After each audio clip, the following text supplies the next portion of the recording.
Welcome back to our mathematics class, dear students. In the last class, that is on Monday, we are doing some construction works. Construction work, like construction of rectangles, etc., etc. Today also the remaining part of them.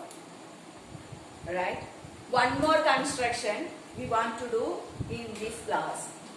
So important one, as in the previous ones, that is construct a rectangle of length 6 cm and 7 cm.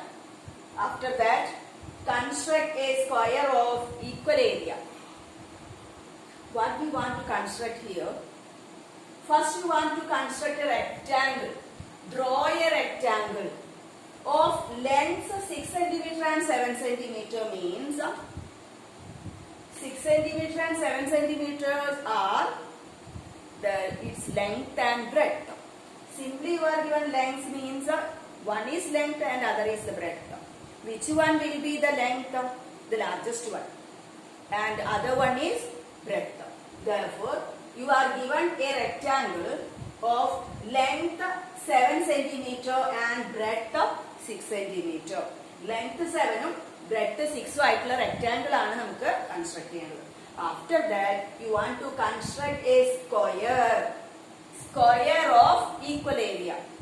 ആദ്യത്തെ rectangleന് equal area ഉള്ള ഒരു square ആണ് നമുക്ക് ഇവിടെ construct ചെയ്യേണ്ടത്.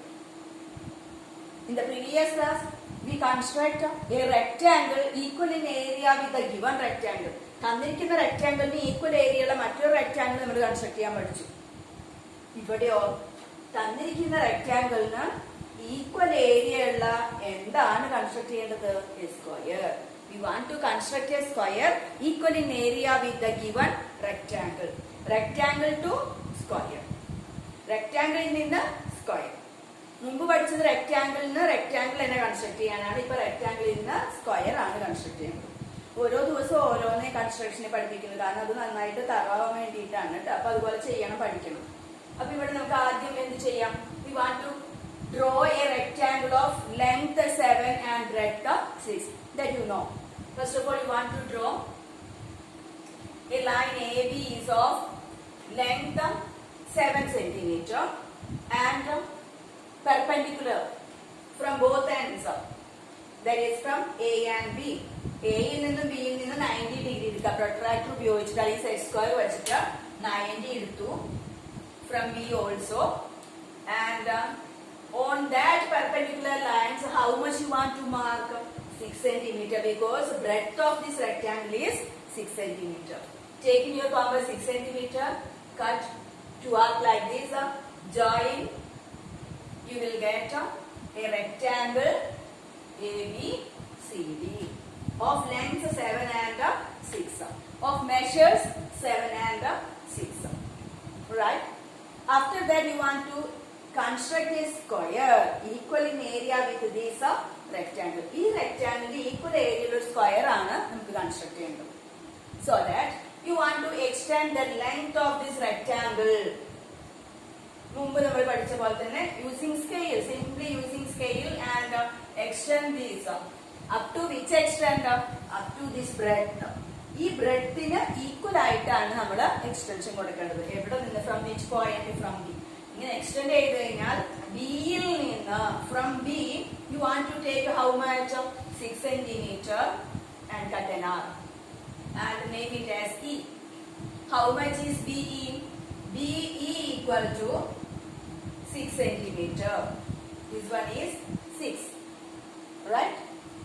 Now you want to, next step is you want to draw a semicircle or full circle.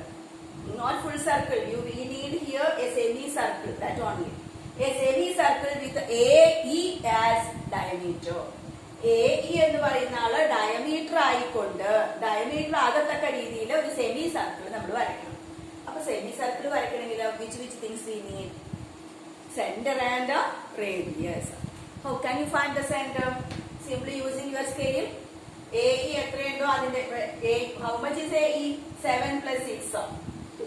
Up to this 7 cm, up to this 6 cm. 7 plus 6, 13 cm is total 18. അപ്പൊ അതിന്റെ correct half 6.5 എടുത്താൽ പോരാ. Construction ആണ്. therefore mid point കാണാനായിട്ട്, centre കാണാനായിട്ട് നമ്മൾ construction തന്നെ നടത്തണം. That is we want to draw the perpendicular bisector of AE. AEയുടെ പരീക്ഷ വരുമ്പോ പലരും ABയുടെ പെർപെൻഡിക്കുലർ ഒക്കെ വരച്ചു വെക്കും. ABയുടെ അല്ല വരയ്ക്കേണ്ടത്. എവിടം വരെ വേണം? എക്സ്റ്റൻഷൻ എവിടെയാണ് കൊടുത്തിരിക്കുന്നത് അവിടെ വരെ വേണം. അപ്പൊ AE വരെയാണ് നമ്മൾ പെർപെൻഡിക്കുലർ ബൈസെക്ടർ വരയ്ക്കേണ്ടത്. So you want to take in your compass from A, കോമ്പസിന്റെ ലെങ്ത് ഇങ്ങനെ നീട്ടിയിട്ട് മോർ ദാൻ ഹാഫ് AEയുടെ പകുതി കൂടുതൽ കോമ്പസിൽ എടുത്തിട്ട് ഒരാൾക്ക് ഇവിടെയും അതന്നെ ഇവിടെ നിന്നും രണ്ടാർക്കുകൾ ഇങ്ങനെ കട്ട് ചെയ്യും. From A and E you want to cut towards the top and bottom of AE and join. You will get the perpendicular bisector of AE.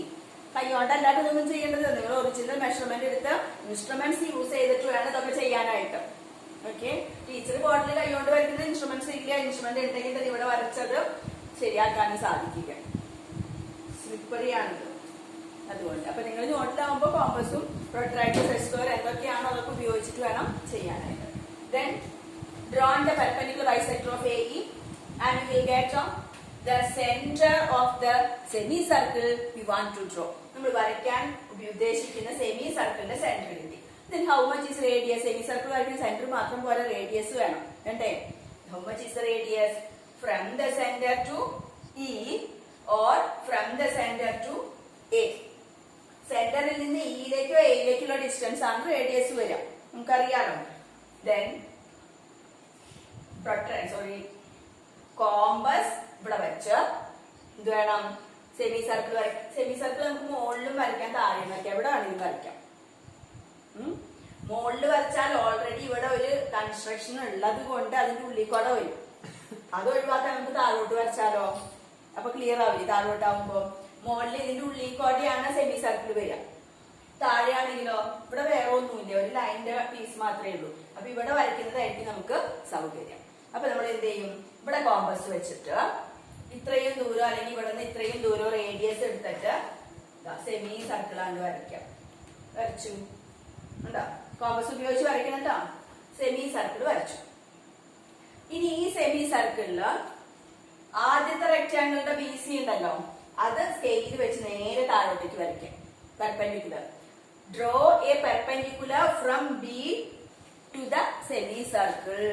ബിയിൽ നിന്ന് സെമി സർക്കിളിലേക്ക് ഒരു പെർപെൻഡിക്കുലർ വരയ്ക്കാം.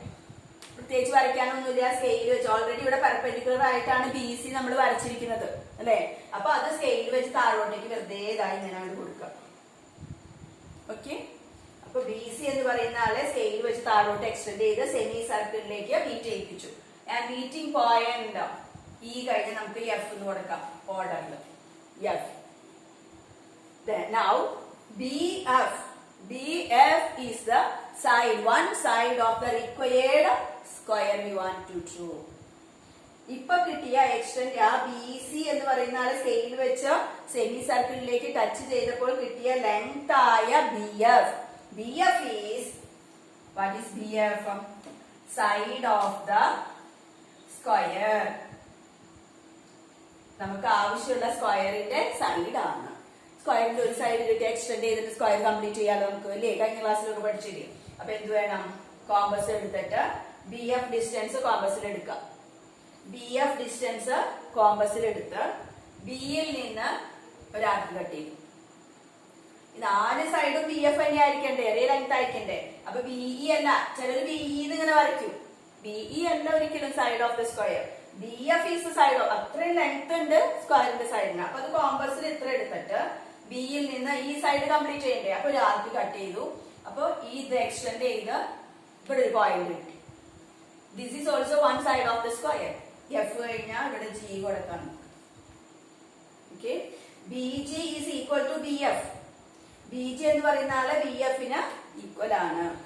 ഇനി എന്ത് വേണം? ഫ്രം F കോമ്പസ് മാറ്റേ വേണ്ട. കോമ്പസ് അങ്ങനെ തന്നെ വെച്ച് F-ല് കോമ്പസ് കുത്തിയിട്ട് ഒരാൾക്ക് ഇവിടെ കട്ട് ചെയ്തു. G-ല് കോമ്പസ് വെച്ചിട്ട് ഇവിടെ ഒരാൾക്ക് കട്ട് ചെയ്തു. Then join GH. Now you will get a square. What is the name of that square? B G H F is the required square. You write like that. Required square. നമുക്ക് ആവശ്യപ്പെട്ട square ആണ് BGHF. അത് ആണെന്ന് കാണിക്കാനായിട്ട് അതാണ് നമുക്ക് കിട്ടിയെന്ന് കാണിക്കാം. ഒന്ന് ഷെയ്ഡ് ചെയ്ത് കൊടുക്കാം. റെക്ടാങ്കിളിൽ നമ്മൾ ഷെയ്ഡ് ചെയ്തില്ലേ, അതുപോലെ ഷെയ്ഡ് ചെയ്യാം. Okay. Now BGHF is the required square. Which has a area. How much is the area of the square? The area of the square is equal to the area of the first rectangle. Given rectangle ABCD എന്ന റെക്ടാങ്കിളിന് equal area ഉള്ളതാണ് ഈ square. നിങ്ങൾ വേറെ എവിടെ നിന്ന് വരച്ചാലും അതിന് ഏരിയയിൽ വ്യത്യാസം വരും. ഇതാണ് ശരിയായ കൺസ്ട്രക്ഷൻ. അപ്പൊ പോയിന്റ്സ് ഒക്കെ നോട്ട് ചെയ്ത് വെക്കുക. ഏതിക്കൂടെയാണ് നമ്മൾ കൺസ്ട്രക്ഷൻ നടത്തുന്നത് അതൊക്കെ നോട്ട് ചെയ്ത് വെക്കണം. അല്ലെങ്കിൽ രണ്ട് തരായിപ്പോ ഏരിയ ഈക്വൽ ആവില്ല. ഒരെണ്ണം കൂടി നമുക്ക് ഇത് നോക്കാം. അപ്പൊ ഒന്നും കൂടി ക്ലിയർ ആവും. ഈ മെഷേഴ്സ് ഒന്ന് മാറ്റി കൊടുക്കാം, അത്രയേ ഉള്ളൂ. Length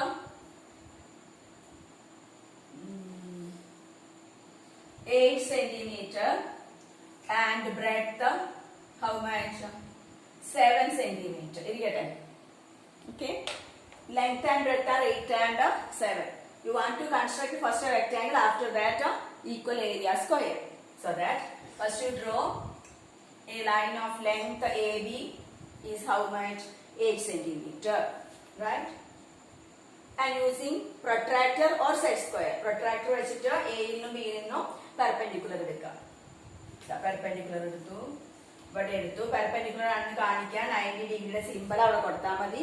And on this perpendicular line, how much you want to take as the breadth? Rectangular breadth എത്രയാണ്? 7. In your compass, take 7. Cut, join ABCD. This one is 7 centimeter. The first rectangle.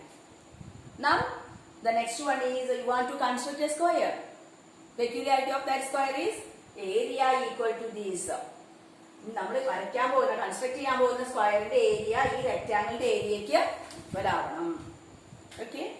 So the first step is extend AB up to the breadth BC 7 centimeter. Scale വെച്ച് AB extend ചെയ്തു. അവിടെ നമുക്ക് ഇന്ന് പേര് കൊടുക്കാം. നമുക്ക് ഇഷ്ടമുള്ള പേര് കൊടുക്കാം കേട്ടോ. ഇ കൊടുത്തു. BE എത്രയായിരിക്കും? Equal to BC. BC എത്രയാണോ അതാണ് ഇവിടെ നിന്ന് ബിയിൽ നിന്ന് അങ്ങോട്ട് എക്സ്റ്റെൻഡ് ചെയ്യേണ്ടത്. therefore ഇവിടെ എഴുതിയിടുമ്പോൾ നിങ്ങൾക്ക് ഒന്നുകൂടി ക്ലിയർ ആവാൻ വേണ്ടിയിട്ടാണ് കേട്ടോ. BC equal to BE equal to 7 centimeter. ഇനി എന്ത് വേണം? സെമി സർക്കിൾ വരയ്ക്കണം. Next step is draw a semi circle. Semi circle വരയ്ക്കുന്ന സെന്റർ വേണം, റേഡിയസ് വേണം. അപ്പോ ഡയമീറ്റർ AE ആകത്തക്ക രീതിയിലാണ് സെമി സർക്കിൾ വരയ്ക്കേണ്ടത്. Not AB. AE A മുതൽ E വരെയാണ് ഡയമീറ്റർ. അപ്പൊ അതിന്റെ പെർപെൻഡിക്കുലർ ബൈസെക്ടർ വരച്ചാൽ നമുക്ക് സെന്റർ കിട്ടും അല്ലെ? മിഡ് പോയിന്റ് അല്ലേ സെന്റർ. അപ്പൊ കോമ്പസ് ഉപയോഗിച്ചു പകുതി കൂടുതൽ എടുത്തു. രണ്ടാർക്ക് താഴെ മുകളിലും എവിടെ നിന്ന് കട്ട് ചെയ്യാം? From A and E. എയിൽ നിന്നും ഇയിൽ നിന്നും കോമ്പസ് ഉപയോഗിച്ച് പകുതി കൂടുതൽ മോർ ദാൻ ഹാഫ് എടുത്ത് രണ്ട് ആർക്കുകൾ വീതം കട്ട് ചെയ്യും. ജോയിൻ ചെയ്താൽ perpendicular bisector. Now you will get the center of the semicircle, which is radius. From the center to E or from the center to A is the radius. So take your compass, put it at this point and take this much, that is the radius. Draw a semicircle like this. താഴോട്ട് വരച്ചതിന്റെ കാരണം മനസ്സിലായിട്ട് എന്താന്ന്? മുകളിലോട്ട് വരച്ചാൽ ഇതിന്റെ ഉള്ളിൽ കൂടെ വരുന്നത് മാത്രമേ ഉള്ളൂ, വേറെ പ്രശ്നമൊന്നുമില്ല, കുഴപ്പമില്ല. അപ്പൊ ഇത് മുകളിൽ ഓൾറെഡി ഉള്ളതുകൊണ്ടാണ് താഴെ നമ്മൾ കൺസ്ട്രക്ട് ചെയ്തത്. Then after drawing the semicircle, what's the next step? Extend BC till it meet the semicircle. BC താഴോട്ട് വരയ്ക്കാം. എങ്ങനെ വരയ്ക്കണം? Simply using your scale. കാരണം ഓൾറെഡി ഇവിടെ പെർപെൻഡിക്കുലർ ആണത്. പെർപെൻഡിക്കുലർ ആയതുകൊണ്ട് പിന്നെ വെറുതെ സ്കെയിൽ വെച്ച് നമ്മൾ ഇവിടെ എക്സ്റ്റെൻഡ് ചെയ്താൽ മതി. അപ്പൊ ഓൾറെഡി പെർപെൻഡിക്കുലർ ആണ്. Then till it meet the semicircle at the point F. F എന്ന് കൊടുക്കാൻ പേര് വരാവാന്ന് പറഞ്ഞു. BF is the one side of the required square. അങ്ങനെ എക്സ്റ്റെൻഡ് ചെയ്ത് സെമി സർക്കിളിൽ മീറ്റ് ചെയ്താൽ BF ആണ് in the one side of the square. Side of the required square. ഒരു സൈഡ് സ്ക്വയറിന് കിട്ടിക്കഴിഞ്ഞാൽ എക്സ്റ്റൻഷൻ നടത്തിയാൽ പോരെ, കംപ്ലീറ്റ് ദ സ്ക്വയർ ആവില്ലേ? എക്സ്റ്റൻഷൻ നമ്മൾ എങ്ങനെ നടത്തണം? കോമ്പസ് ഉപയോഗിച്ച് എക്സ്റ്റെൻഡ് ചെയ്യാം. അപ്പൊ ബി എഫ് വൺ സൈഡ് ആകുമ്പോൾ ബിയിൽ നിന്ന് ഇങ്ങോട്ടും അത് തന്നെയായിരിക്കണം, ഇയിൽ നിന്ന് ഇങ്ങോട്ട് തന്നെയായിരിക്കണം, ഇവിടെ നിന്ന് ഇങ്ങോട്ടും ഒരേ ലെങ്ത് ആയിരിക്കണം. അപ്പൊ വീണ്ടും നമ്മൾ കോമ്പസ് എടുത്തു, കോമ്പസിന്റെ ബി എഫ് ഡിസ്റ്റൻസ് അളന്നു, കോമ്പസിന്റെ പോയിന്റ് ബിയിൽ വെച്ചിട്ട് ബിഇ ആയിരിക്കില്ലല്ലോ ഈ ലെങ്ത്, ബിഇയും ബി എഫും ഈക്വൽ അല്ല കേട്ടോ. അപ്പോ ബി എഫ് കോമ്പസിൽ എടുത്തു കഴിഞ്ഞാൽ ബിയിൽ നിന്ന് ഒരു ആർക്കാണ് നമ്മളിവിടെ കട്ട് ചെയ്യുക. ഇതങ്ങനെ സ്കെയിൽ വെച്ച് യോജിപ്പിച്ചു കഴിഞ്ഞാൽ ഇതാ ഇവിടെ ആയിട്ട് നമുക്ക് എന്ത് കിട്ടും? ഒരു സൈഡിന്റെ എക്സ്റ്റൻഷൻ കിട്ടും. ബി എഫിന്റെ അതേ ലെങ്ത് ആണ് ഇവിടെ നിന്ന് ഇങ്ങോട്ട്. ഇനി അതേ കോമ്പസ് തന്നെ മാറ്റാതെ എഫിൽ നിന്ന് ഒരാൾക്ക് ഇവിടെ കട്ട് ചെയ്തു, ഈ പോയിന്റിൽ നിന്ന് ഇവിടെയും കട്ട് ചെയ്തു, ജോയിൻ ചെയ്തു. പേരുകൾ കൊടുത്താൽ B F G H. BFGH is the required square having area equal to the area of the rectangle ABCD. അപ്പൊ ഇതാണ് കാണിക്കാനായിട്ട് നമ്മൾ എന്ത് ചെയ്യുന്നു? ഷെയ്ഡ് ചെയ്യുന്നു. എന്നിട്ട് ഇവിടെ കൺക്ലൂഷൻ എഴുതാം. BFGH is the required square. What is the peculiarity of that square? Having area equal to the area of the given rectangle. തന്നിരിക്കുന്ന റെക്ടാംഗിളിന് ഈക്വൽ ഏരിയയുള്ള സ്ക്വയർ ആണ് നമ്മൾ ഇവിടെ ഷെയ്ഡ് ചെയ്ത് വരച്ചിരിക്കുന്നത്. Now I think all of you got the idea, all of you got the steps for constructing this square having area equal to the area of the given rectangle. All of you got it? എളുപ്പമല്ലേ ഇത്? അധികം construction ഒന്നുമില്ല. അപ്പോൾ റെക്ടാംഗിളിന് equal ഉള്ള ഒരു square, equal area വരുന്ന square construct ചെയ്യാനുള്ള ഈ പ്രൊസീജിയറും നന്നായിട്ട് പഠിക്കുക. ബൈഹാർട്ട് സ്റ്റെപ്പുകൾ വേണമെങ്കിൽ ടീച്ചർ പറഞ്ഞത് ഒന്നും കൂടി കേട്ട് നോക്കിയിട്ട് നിങ്ങൾ എഴുതി വെച്ചോളൂ വേണമെന്നുണ്ടെങ്കിൽ. ഇനി മനസ്സിലാക്കി കഴിഞ്ഞാൽ അത് ഓർമ്മയിൽ വെച്ചാൽ എന്നേക്കും അത് ഉപയോഗപ്പെടും. അങ്ങനെ പഠിക്കുക നിങ്ങൾ. അപ്പൊ ഇതുപോലെയുള്ള പ്രോബ്ലംസ് നിങ്ങൾ തന്നെ ഇത് മാറ്റി കൊടുക്കുക. 8 and 7 മാറ്റി കൊടുക്കുക. പല പല മെഷർമെന്റ്സ് മാറ്റി കൊടുത്ത് ഇതുപോലെ ഒരു 3-4 എണ്ണം സ്വയം വരച്ചു കഴിഞ്ഞാൽ നിങ്ങൾ പിക്കപ്പായി. അത് വരയ്ക്കാൻ നിങ്ങൾ പിക്കപ്പായി. ഇനി ഇത് തന്നെ നിങ്ങൾക്ക് ഒരു ഹോംവർക്ക് ആയിട്ട് തരാം. ഹോംവർക്കിന്റെ പേജ് നമ്പർ ടീച്ചർ പറയാം. ടെക്സ്റ്റില് പേജ് നമ്പർ 67 സെക്കൻഡും തേർഡും ചെയ്യാം. സെക്കൻഡ് എന്ന് പറഞ്ഞാൽ 2 എണ്ണം ചേർത്താണ് സെക്കൻഡ്. ഇനി നമ്പർ മാറിപ്പോയെന്നുണ്ടെങ്കിൽ ടെക്സ്റ്റ് പേജ് നമ്പർ നോക്കുക. ആദ്യത്തെ ഒരു റെക്ടാംഗിൾ കൺസ്ട്രക്ട് ചെയ്തിട്ട് ഈക്വൽ ഏരിയ ഉള്ള മറ്റൊരു റെക്ടാംഗിൾ ആണ് സബ് ക്വസ്റ്റ്യൻ എ. രണ്ടാമത്തേന്റെ sub question A rectangle to rectangle. First നമ്മൾ പഠിച്ച കൺസ്ട്രക്ഷൻ. ബി പാർട്ട് ഈ റെക്ടാംഗിളിന് ഈക്വൽ ഏരിയ ഉള്ള സ്ക്വയർ. ഇപ്പൊ നമ്മൾ പഠിച്ച കൺസ്ട്രക്ഷൻ. അപ്പൊ വീണ്ടും റെക്ടാംഗിൾ, ഇതേ റെക്ടാംഗിളിന് വീണ്ടും വരച്ചു. ബി ക്വസ്റ്റ്യനില് വീണ്ടും വരച്ചിട്ട് ഇപ്പൊ പഠിച്ച പ്രൊസീജിയർ ഉപയോഗിച്ചിട്ട് സ്ക്വയർ കൺസ്ട്രക്ട് ചെയ്യാം. അപ്പൊ രണ്ടാമത്തേല് ഇത് രണ്ടും കഴിഞ്ഞു. ഇനി മൂന്നാമത്തേല് എന്തായിരുന്നു എന്നറിയോ? Construct A square of area 15 centimetre square. Area 15 centimetre square വരുന്ന ഒരു സ്ക്വയർ ആണ് കൺസ്ട്രക്ട് ചെയ്യേണ്ടത്. സ്ക്വയർ കൺസ്ട്രക്ട് ചെയ്യുന്ന ആദ്യം നമ്മളൊരു ലൈൻ വരയ്ക്കണം പഠിച്ചു അല്ലെ? ലൈൻ ഏരിയ 15 ആണെങ്കിൽ സൈഡ് എന്തായിരിക്കും? √15. Rational number. ഏരിയ എന്താണോ അതിന്റെ റൂട്ട് എടുത്താലേ സൈഡ് വരുള്ളൂ. എപ്പോഴും അങ്ങനെ തന്നെ. സ്ക്വയറിന്റെ കാര്യത്തിൽ ഏരിയ തന്നു കഴിഞ്ഞാൽ സൈഡ് കിട്ടണമെങ്കിൽ square root of that area. അപ്പൊ 15 ഇറാഷണൽ നമ്പർ ആണ്. എങ്ങനെ നമ്മൾ ആ ലൈൻ വരയ്ക്കും? 15ന്റെ ഫാക്ടേഴ്സ് നമ്മൾ കണ്ടുപിടിച്ചു. 1 × 15, 3 × 5. ഓക്കെ, ഈ രണ്ടെണ്ണേ മാത്രമേ ഉള്ളൂ ഫാക്ടേഴ്സ് ആയിട്ട്. ഇതിൽ ഏത് വേണമെങ്കിലും സെലക്ട് ചെയ്തിട്ട് അതിന്റെ സമ്മ എടുത്തിട്ട് വരയ്ക്കുന്ന പ്രൊസീജിയർ കഴിഞ്ഞ ക്ലാസ്സിൽ നമ്മൾ പഠിച്ചതാണ്. അതൊന്ന് ആലോചിച്ചിട്ട് ഒന്ന് റിവൈസ് ചെയ്ത് നോക്കിയിട്ട് നിങ്ങൾ എഴുതി വെച്ചേക്കുന്നതൊക്കെ നോക്കി ഇതൊന്ന് വരച്ചു വെക്കുക കേട്ടോ. എയും 2ൽ എയും ബിയും പിന്നെ മൂന്നാമത്തെ ഈ ക്വസ്റ്റ്യനും കൂടി വരയ്ക്കാം. പിന്നെ ഇപ്പൊ പഠിച്ചതിന്റെ അടുത്ത് വേണം മെഷർമെന്റ് മാറ്റിയിട്ട് കൊടുക്കാം. അതുകൂടി ഇവിടെ കാണിച്ചു വെക്കാൻ ടീച്ചർ. 4 rectangle to square. അതിവിടെ ഓൾറെഡി ഉണ്ട്. ഇത് കൂടാതെ വേണമെന്നുണ്ടെങ്കിൽ നിങ്ങൾക്ക് ഇത് പഠിക്കാം. നിങ്ങൾക്ക് നിങ്ങൾക്ക് ഇഷ്ടമുള്ള മെഷർമെന്റ് മാറ്റിയിട്ട് കൊടുത്തിട്ട് പഠിക്കാം. ഇത് രണ്ടും കമ്പൽസറി ആയിട്ട് ചെയ്യാം. സെക്കൻഡ് ആൻഡ് തേർഡ് കമ്പൽസറി ആയിട്ട് ചെയ്യാം. ഇത് എക്സ്ട്രാ ആയിട്ട് ചെയ്യാം. അപ്പൊ ഒന്നും കൂടി തറവാനായിട്ട് നമുക്ക് മനസ്സിൽ ഉറപ്പിക്കാനായിട്ടുള്ള ഈ പ്രോബ്ലം കൂടി ഇതിട്ട് ചെയ്യാം. അപ്പൊ 3 ടൈപ്പും കഴിഞ്ഞു. ഇപ്പൊ നമുക്ക് ഈ ഇന്നത്തെ ക്ലാസ് ഇതോടുകൂടി വൈൻഡ് അപ്പ് ചെയ്യാം. ഒരു ഇമ്പോർട്ടന്റ് കൺസ്ട്രക്ഷൻ ആണ്. ഇതുവരെ എല്ലാ കൺസ്ട്രക്ഷൻസും വളരെ ഇമ്പോർട്ടന്റ് ആണ്. അത് നിങ്ങൾ വീണ്ടും വീണ്ടും തറവായിട്ട് പഠിക്കുക. ബുക്കിലെ ആക്ച്വൽ മെഷർമെന്റ്സ് എടുത്തിട്ട് വേണം ചെയ്യാൻ. വെറുതെ കൈകൊണ്ട് ടീച്ചർ ബോഡി വരച്ചോണ്ട് കൈകൊണ്ടിട്ട് വരക്കില്ല. കൺസ്ട്രക്ഷൻ എന്ന് പറഞ്ഞാൽ with using instruments and with actual measurements ഇത് ഉപയോഗിച്ചാണ് ഈ കൺസ്ട്രക്ഷൻ മുഴുവൻ ചെയ്യാനായിട്ട്. അതിനുശേഷം നന്നായിട്ട് പഠിക്കുക. അത് ഇതിനുശേഷം നമുക്ക് ഇന്നത്തെ ക്ലാസ് വൈൻഡ് അപ്പ് ചെയ്യാം. വീണ്ടും അടുത്ത ക്ലാസ്സിൽ നമുക്ക് കാണാം.